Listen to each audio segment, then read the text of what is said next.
Good morning, everyone. Renee Funk with Leadership from the Heart, together with my dear friend, Elizabeth Riley. We're coming to you in a morning edition today, right, Elizabeth? I'm excited about this morning. Yes, good morning. Good morning. So this is it. When we talk about leaders in the real estate industry, our guest today is the leader, CEO of the largest trade association in the United States, leading 1.4 members, REALTORs. We have CEO of NAR, Bob Goldberg. Thank you for joining us today, Bob. Good morning, everybody. I don't think it's afternoon anywhere unless somebody is over the international daylight. So I think we're good. We're good. I don't know about your weather, but we are in a major thunderstorm here. So you might get some lightning and thunder in the background, and we'll make it real spectacular for everybody early this morning. Good. Well, in the interest of remaining forever agile, especially over the last 2 months, we know that we're coming to our audience, each of us from our homes. And so those things can happen, Elizabeth. I actually have some cloudy skies here in Orlando, too.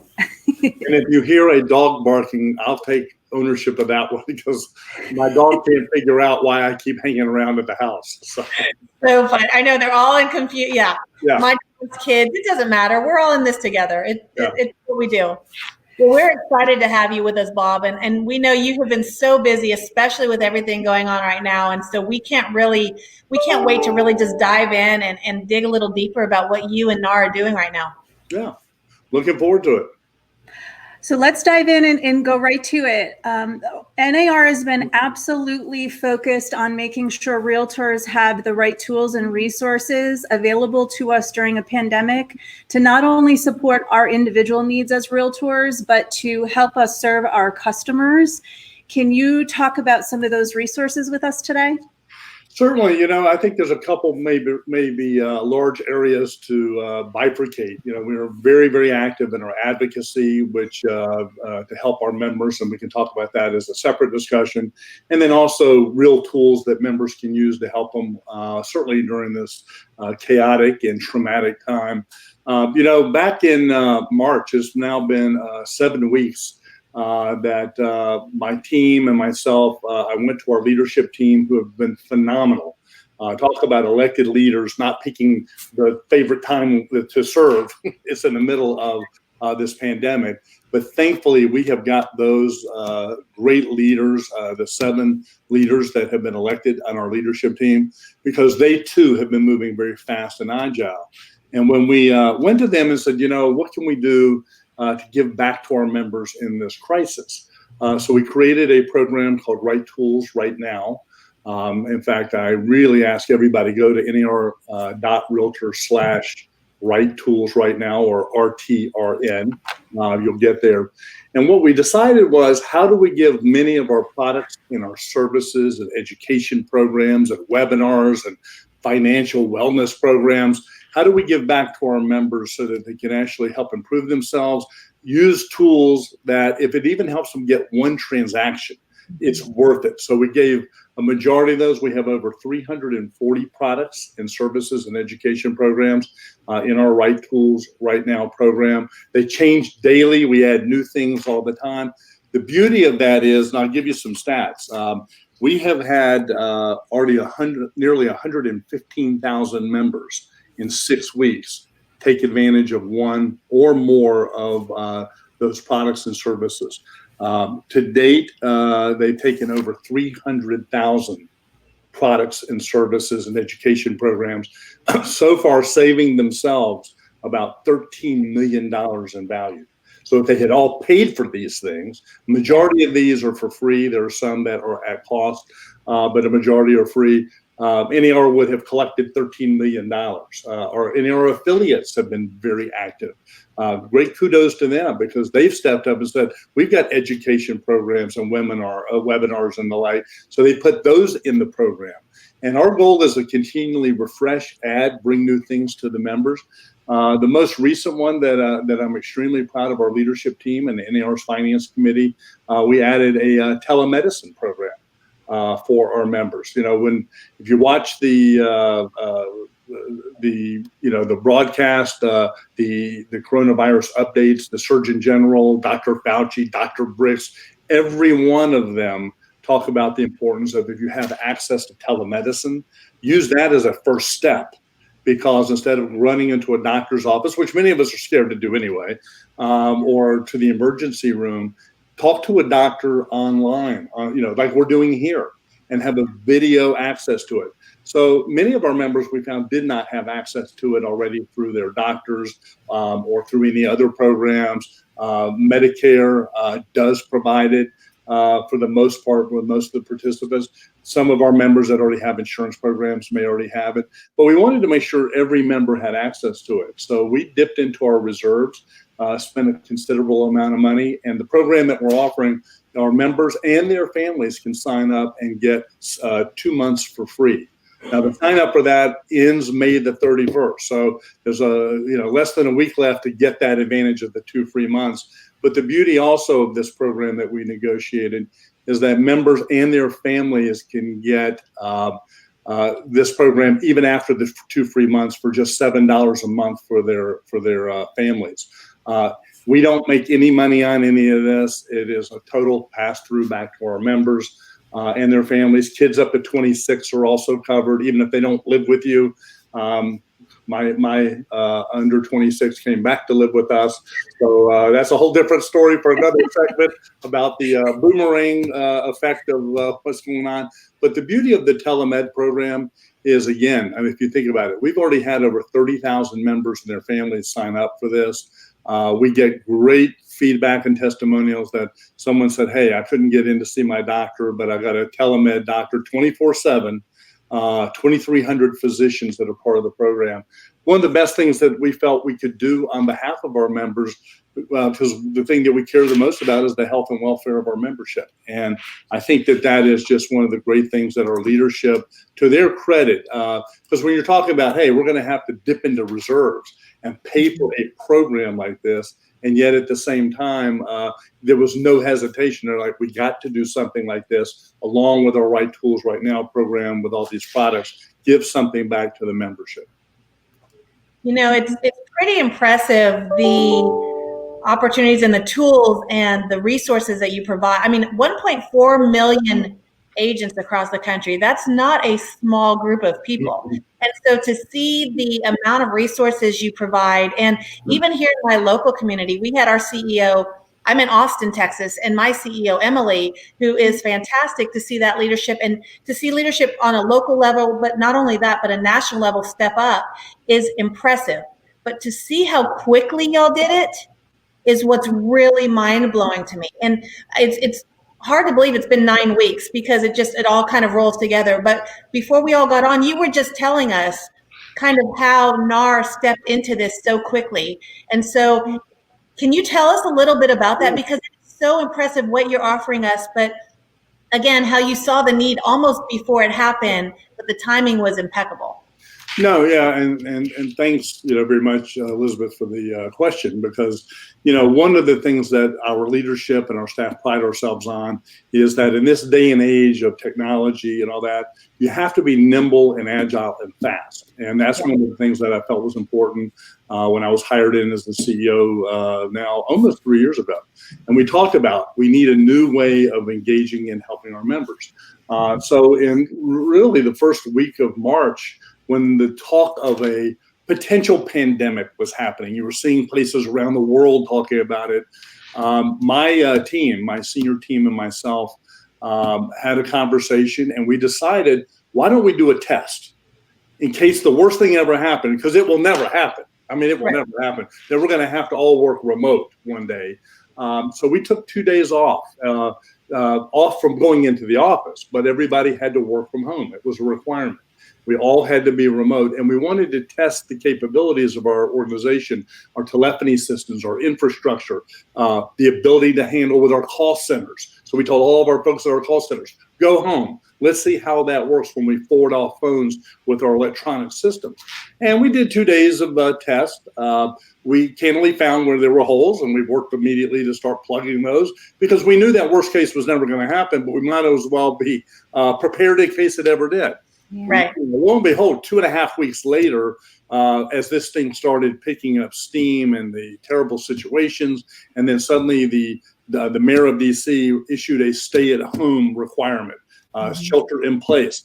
The state of Illinois did the same thing. So we had no choice. We were starting to tell our employees, we'll let you have some optional remote work, because some people were starting to feel uncomfortable. They didn't want to get on transit systems.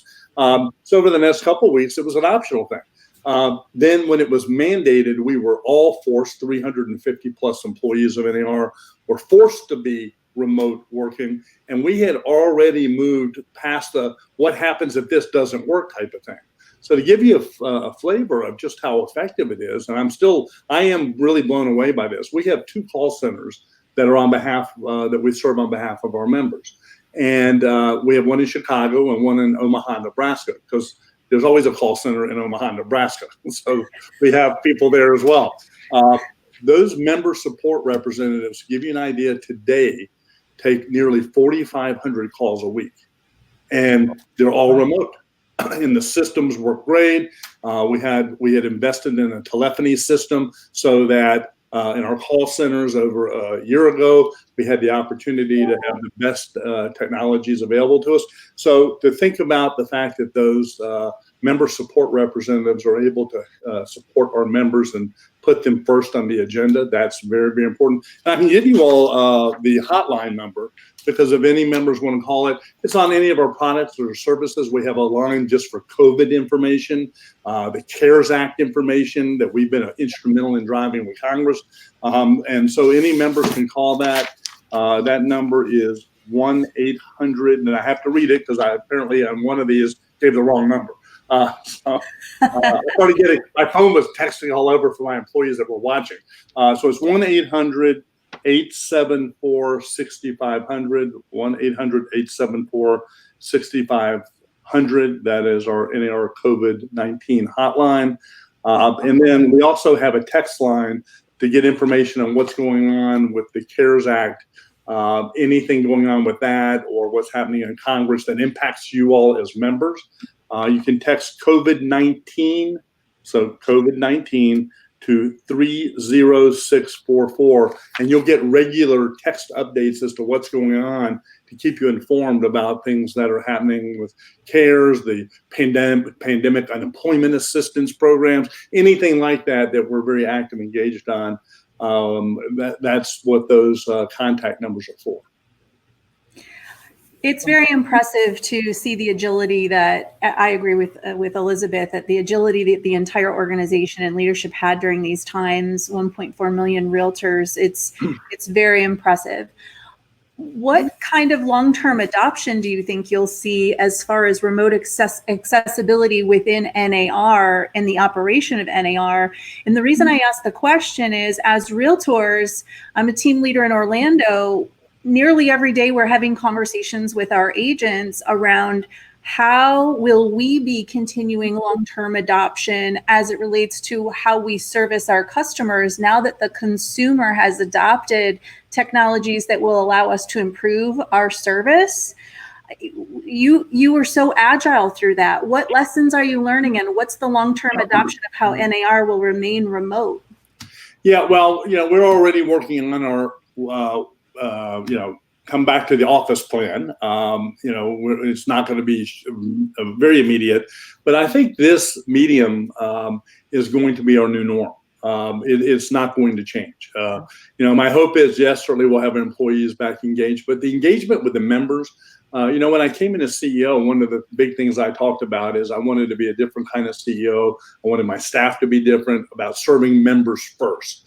And how do we do that? Well, in a social media world, and I invite everybody, if you go to my social media, to my Facebook CEO page for me, you can connect with me, or LinkedIn connect with me. I've got tens of thousands of followers.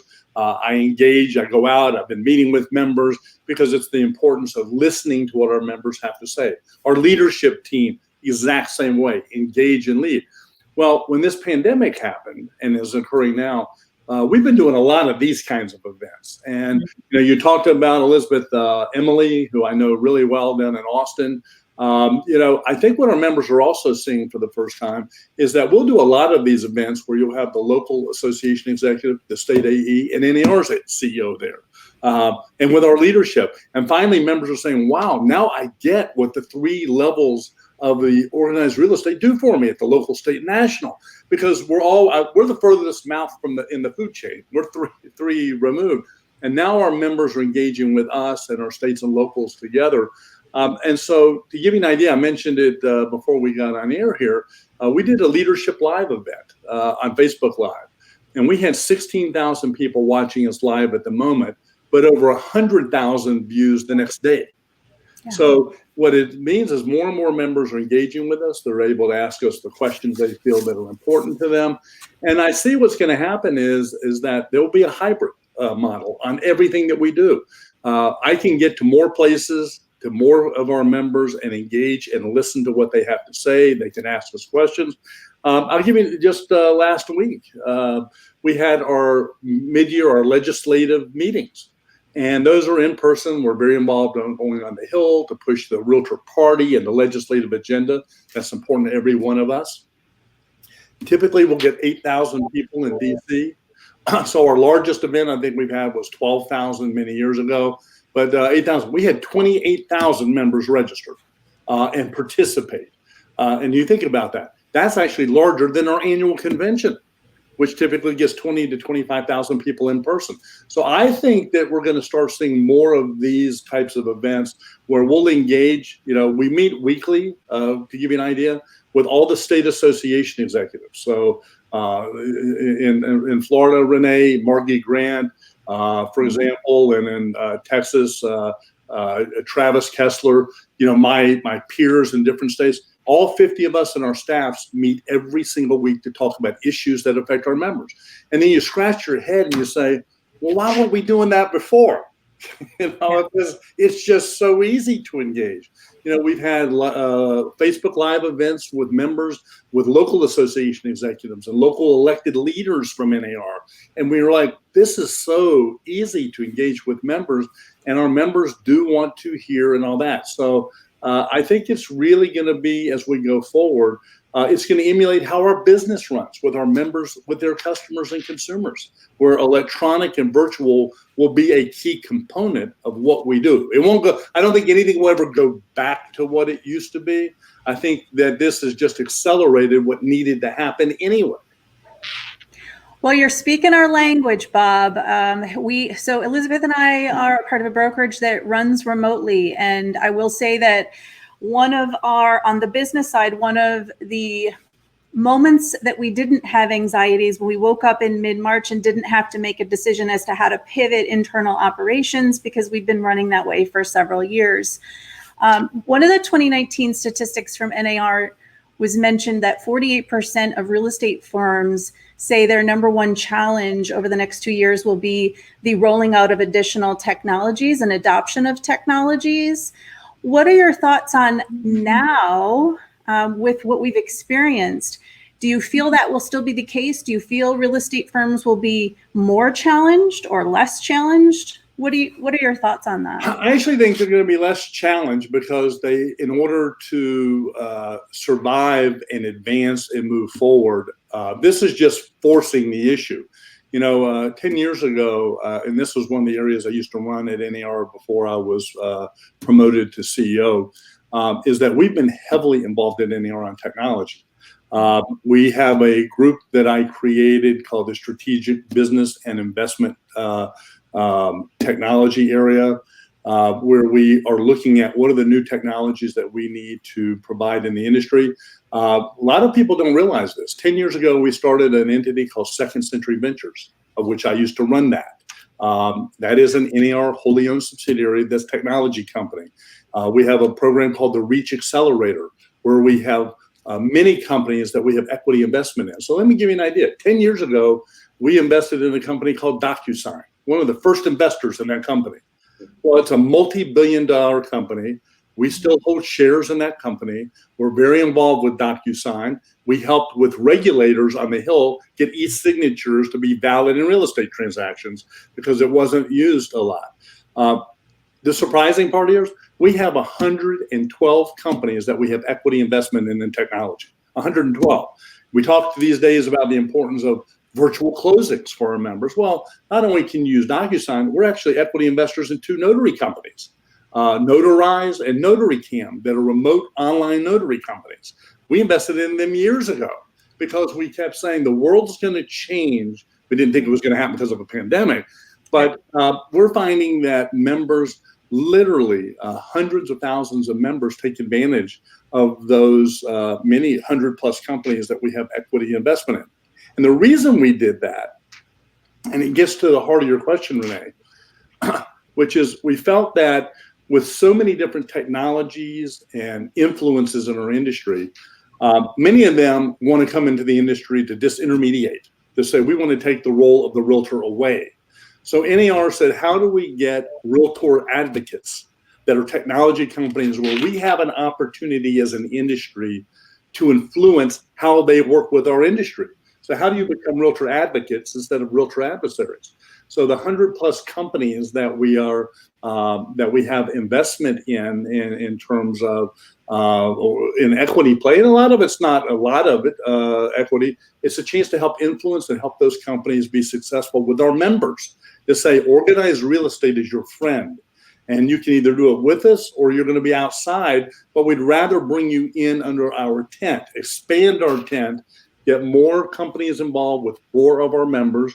And so we have members that are advisors and mentors to these 100+ companies to help them understand our industry and to help them be successful. And at the same time, if it can change our industry to be more successful, faster, more nimble. So those tools and those and others that are out there will help move our members faster. And as you mentioned, being already remote, everyone's going to have to play in that because the consumer demands it. It has nothing to do with what we want. It'll be the consumers dictating that say, we need easier access to properties. We want to do remote tours. Now we're finding, and we see members like yourselves tell story after story, that they did a total remote transaction. The person put a contract in sight unseen in the house. Mm-hmm. Now they put clauses in there that say, well, we have a chance to walk through it before we close. But sure. We used to laugh years ago, they'll never buy real estate online, unlike a car. They're going to have to touch it, feel it, smell it every second. The world's changing, and yes, you're going to still want to get into the property, but the way that's going to happen, consumers will demand it, and we want to be ahead of the consumers by our investments in these companies. Well, I love like Renee said, you are speaking our language on the virtual platform side, right? And that was something that I didn't realize I would embrace or really need when I joined our company, because I really joined because of the people, right? So you're talking about the virtual space, but you're also now speaking my language or our language when you're talking about the consumers and the clients, basically client first, right? So we're putting our clients first. That's really our goal, treating our clients like they're our one and only. But in the same sense, you're doing the same with all 1.4 million members. You're trying to figure out what tools and technology and training is going to help us be most successful, because together we all win. Right. That being said, do you think, and I think you've already answered it, but I'd love to hear it directly. Do you think in the future there is ever going to be a time when the real estate agent is not a part of the process?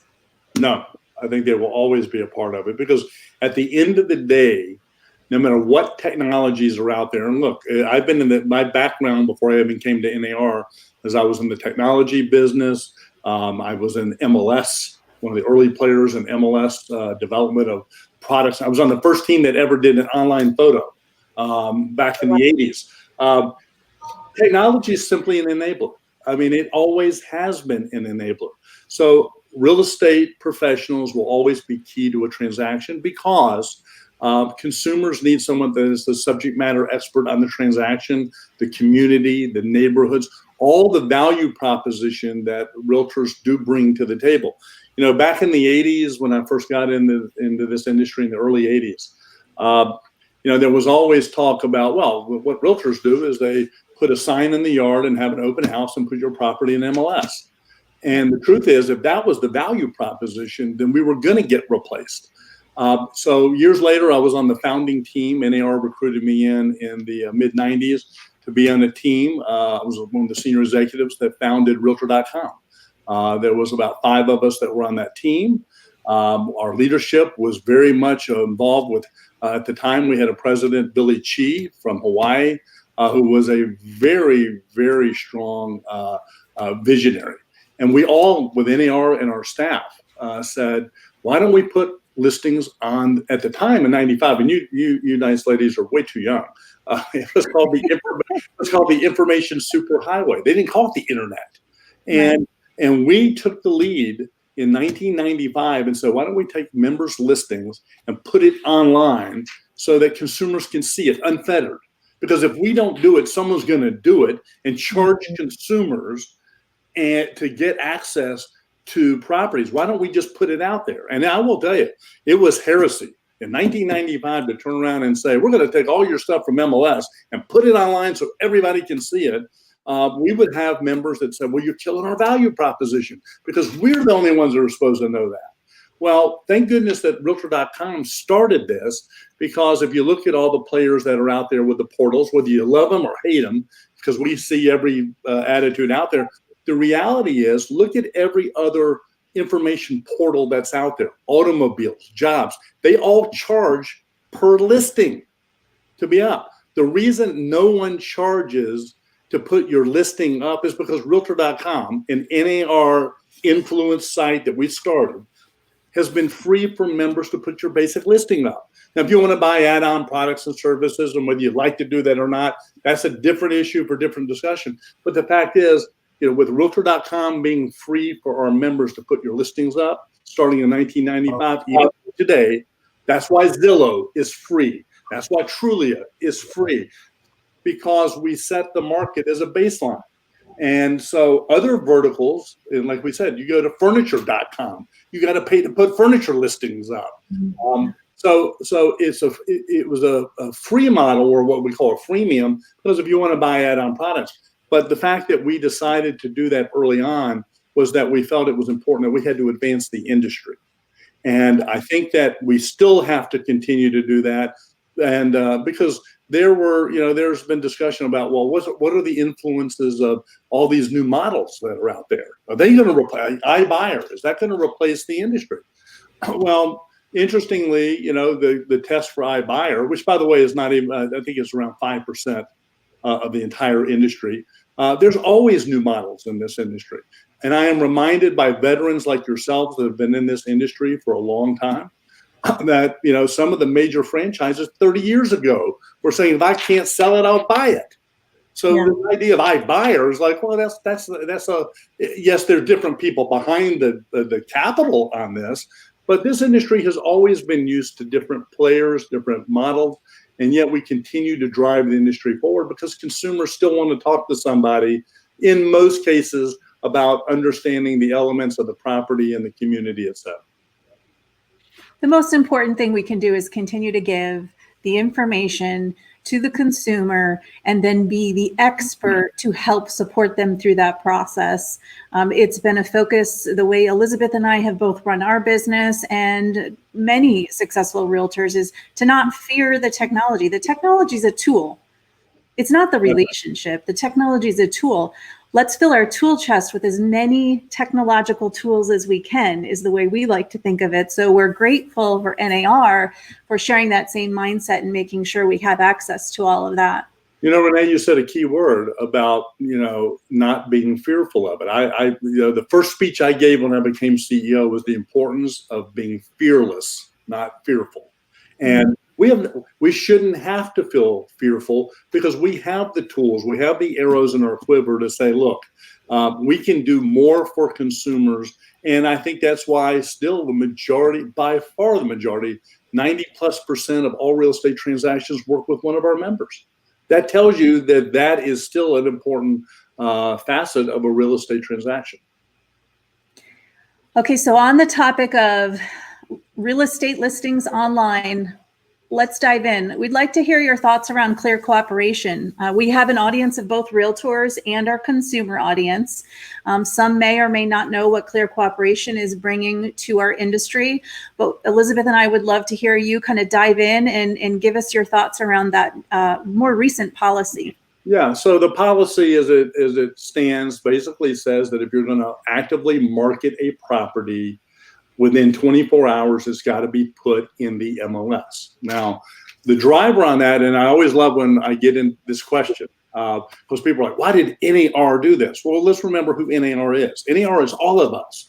The members made this decision. NAR, the CEO doesn't sit in a room and go, I think we're going to create a policy called clear cooperation. Our leadership team doesn't make that policy. This actually started by members in committees that said, we think we need to have this. Now, why? Well, what was occurring is that there were players in the industry, and I'm not saying that's a good or bad thing what they were doing. They were just taking advantage of what they felt they wanted to do, was that they were doing keeping the listing out of MLS and marketing the property.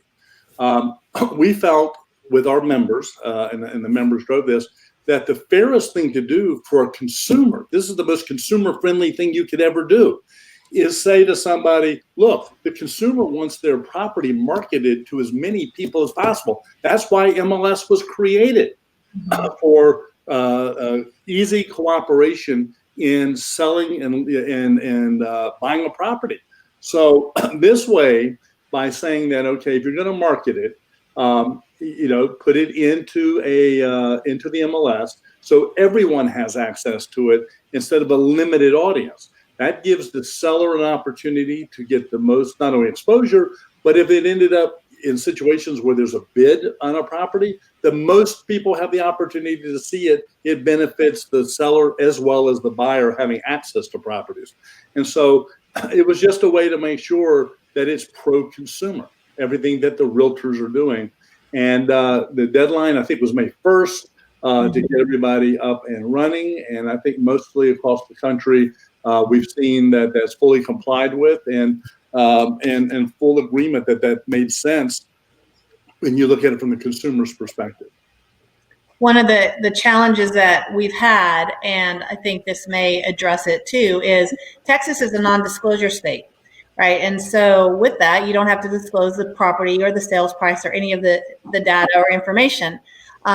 We had major appraisal issues because of that, and we still do. We have major appraisal challenges, and so you can see both sides. I can see it from a real estate standpoint. I can see it from the consumer standpoint, and being devil's advocate, it does affect and negatively can impact values of the other properties in and around the area because that data is not known or available. And so there was a lot of due diligence, a lot of digging, a lot of, blood, sweat, and tears on everybody's parts, trying to make sure that the clients aren't in a negative equity situation or aren't being taken advantage of. So I know there's a lot of discussion around that, at least in my market, whether or not they like the policy or they don't.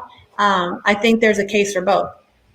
I would argue that clear cooperation, by the way, there's arguments on all sides. Yeah. I would argue that today with a pandemic where a seller who is still trying to get as many eyeballs as possible to see a property, this fits exactly with what needs to happen because of the impact on real estate. And a seller certainly wants to be able to expose their property to as many eyeballs as possible and not face a situation that, because the consumer many times doesn't understand what the concept of MLS really means. If a broker walks in and says, hey, I can sell your property and never even put it in the MLS, that may sound enticing unless you find that you have a hot property and 5 people bid on it. But if it was an MLS, you'd have had 20 people bidding on it. And so, look, at the end of the day, we're all about what can we do to make sure that consumers see that real estate is competitive.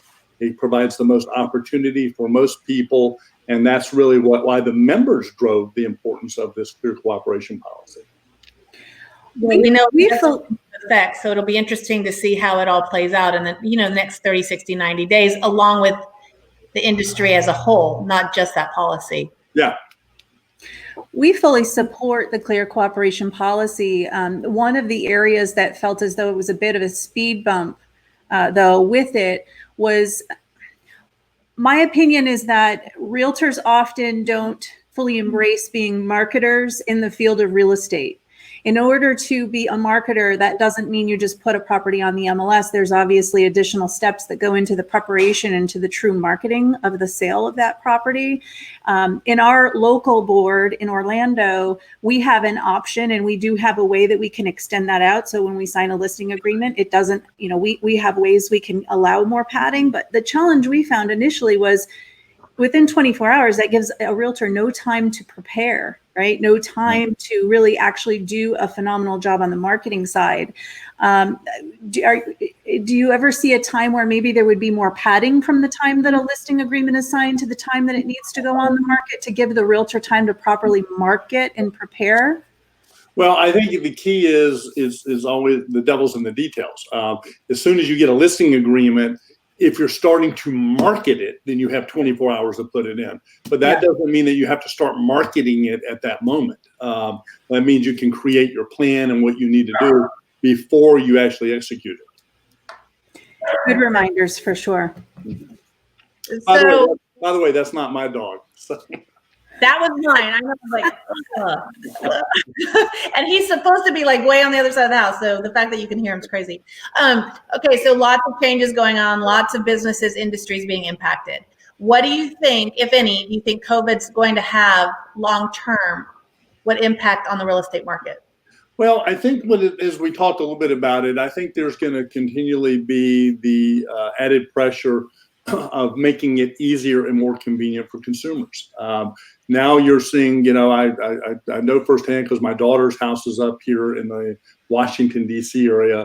And, they were telling us they were doing a showing, and the realtor's actually in there on FaceTime with the buyer who is not even in this state. And they're taking him room to room to room. Now, did that happen before? I'm sure that happened in some cases, but everything was done virtual. And they said that they were going to handle the entire transaction virtually, et cetera, et cetera. So I think that what COVID's going to do is, like we said earlier, it will push the issue of advancing virtual capabilities to make it easier for consumers. You'll see more of these kinds of events, virtual open houses. Now, by the way, early leaders and early adopters of technology were doing that way before COVID. That's not a new idea. It's just now that it's requiring everybody to play. And so you see an increase of these brokers saying, hey, we're going to have to play post-pandemic. And there will be a post-pandemic. And I don't think it's going to be, well, let's go back to the way it used to be. I think it's going to be a far more efficient process.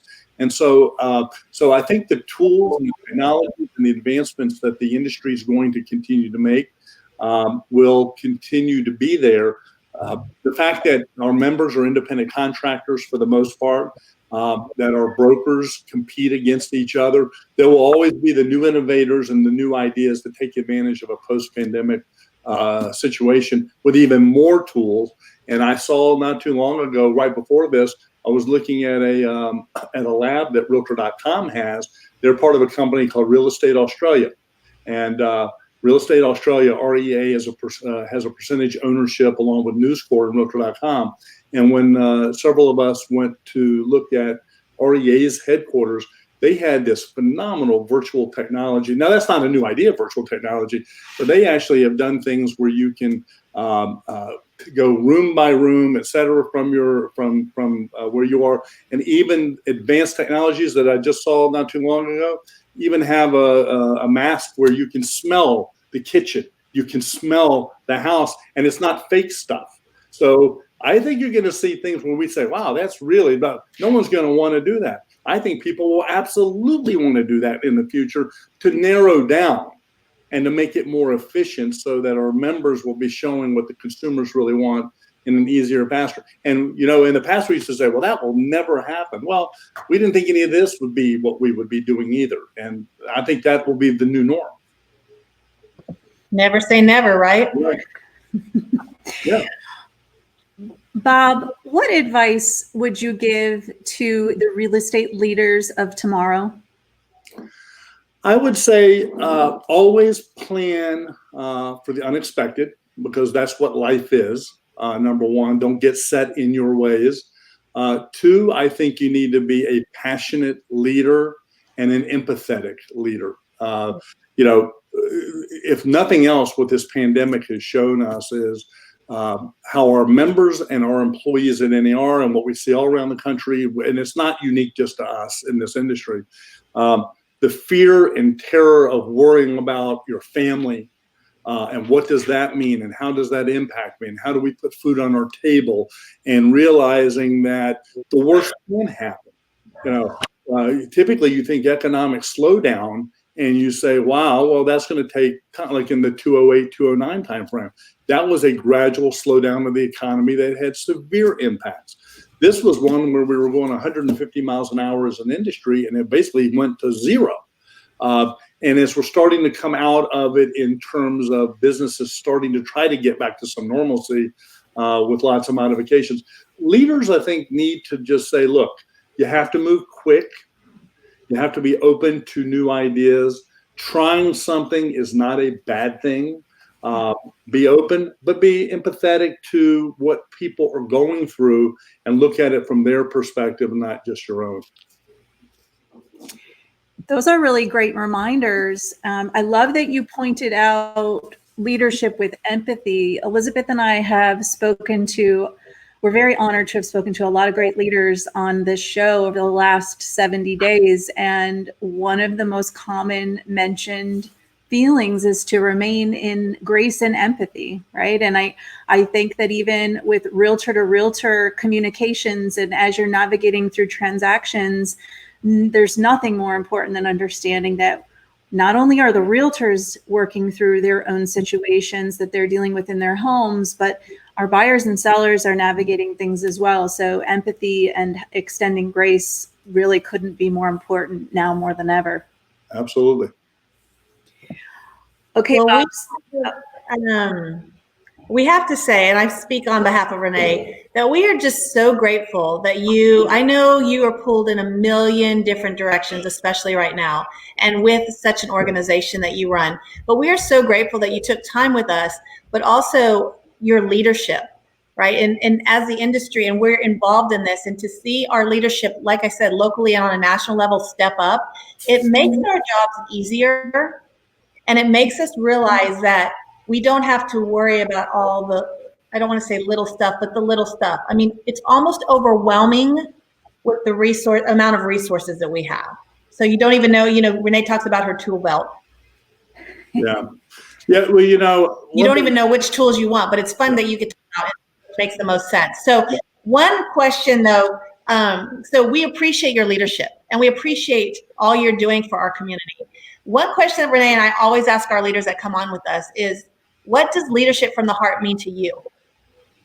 I think that it's very easy for me to say this. Leadership from the heart is you have to check ego at the door. There can't be ego for effective leaders, even pre, during, and post-pandemic. Great leaders, I think there's an overused term. There's no I in team. But you have to have a team of people. It's especially in our industry where you have leaders of our associations all the way down to state and local. They're all partners here. It's not NAR at the top, and then there's the state of Texas, and then there's Austin. We're all in this together equally, but equally and probably more important, I would say, is the fact that when you have staff, executive staff and employees of an organization, the partnership with the leaders that are elected. So in the case, I know this has been true with me since I've been CEO. It's a term that's used, the staff volunteer partnership, but it won't work unless volunteers and the staff say, we have one goal together, which is to help better the lives and the success of our members. That's why we exist. And it's not who's doing it, it's what we're all doing this together, because at the end of the day, the 1.4 million members that we talk about, it's your association. It's not my association as the CEO of NAR. We're here to serve our members. And when I came in as CEO, I felt it was important. We put 5 core values that I felt every employee had to live by to be employed by NAR. And the first one is members first. The second one is leading change, communications, respect, collaboration, but members first. If we lose sight of that ball, that everything we do is about our members and my volunteer leaders, from the president, Vince Malta and our team, and Charlie Oppler coming up next year. We've got a great leadership team in every meeting that we have. And by the way, we meet like every week now, which I'm seeing my board far more than I used to. But everything that we do as leaders, the first question is how does this help and benefit our members? Because if it doesn't, let's quit wasting our time on that and move to what is important. I think that's the greatest thing that we've learned when you talk about leadership from the heart. It is caring, it is being empathetic, but you can't just give words. Actions have to speak more than words. And so I can give you all the great management philosophies in the world. That doesn't mean diddly unless we execute and show you that we all care and that we're in this for the benefit of everyone that's listening today. We have one more hot seat question for you, Bob. This is a big one. Are you ready? Yeah. All right. So what are you most realtor proud of? What am I most realtor proud of? I tell you what amazes me is that the vigilance and the passion that our members have for the business. It takes a special kind of, I've been in the corporate world my entire career. From the time I graduated college, got in with big companies. I was with the largest MLS vendor in the United States that was owned by Black & Decker, a Fortune 20 company. So I've always had experiences as a corporate person. And then certainly as I got involved with NAR, still serving our members. But for the thing that makes me most proud of when I watch our members is that you don't get paid. I said this the first day that I was CEO when I was at our leadership summit in 2017, is that every one of you as practitioners wake up unemployed every day. You are unemployed until your next deal. That's a certain kind of person that can live and function professionally in that kind of environment. And so it makes me realize, and I put this program in place as we finalize here. I created a program called the Day in the Life of a Realtor program. Every employee of NAR must go through it. They must spend a day with a member out in the field to learn what you do, how you do it, why you do it. Because if our employees are empathetic to what you all do as practitioners, they will serve you better. Because our employees, like many corporate employees or organizations, get a paycheck every 2 weeks. You all wake up unemployed, and yet you push forward. That's what makes me proud to serve you all, because like I said, I want you all to know that you have a staff that are required as a condition of employment. And the first person that did this program was the CEO. I've been in the industry 35 years, and I went out and spent a day. Even though my wife is a practitioner, she is now inactive while I'm CEO. But I could tell you I know the business inside out. But the answer is no, you don't, until you live in the footsteps of what you all do every single day. That's what makes me most proud, because to serve people like you all is really an honor and a privilege. I'm picturing you going undercover like the prophet, right? If you go to NAR.realtor, there's a video of me going through my first day in the life program before any of our employees. And it's actually humorous. We showed it to our board of directors as a scene where I got stuck and my shoes fell off in the mud and blah, blah, blah. And the agent that I was with, Bonnie Roberts out of DC, great realtor. I didn't even know her before. And she looked at me as my foot is stuck in the mud, soaking wet in the rain, and she says, "Welcome to my life."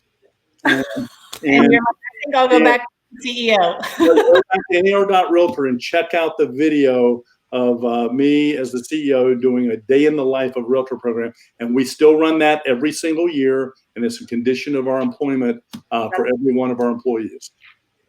How fun is that?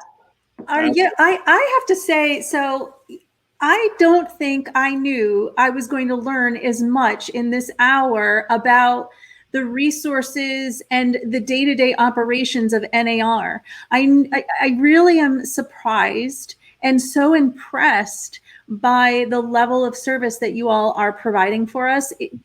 I have new enlightenment and certainly new appreciation for the way you are serving us in ways I hadn't even imagined.